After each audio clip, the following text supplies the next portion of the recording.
Hi, I'm a second year apprentice working with Thermodial, and today I'm going to be doing maintenance on the gas detection system using test gas to mimic a gas leak.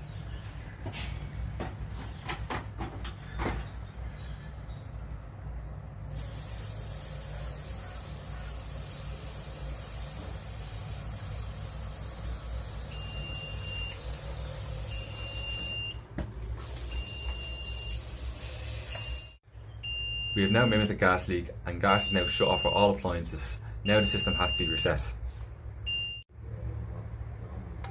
Now we have reset the system and gas is now available for all appliances for use.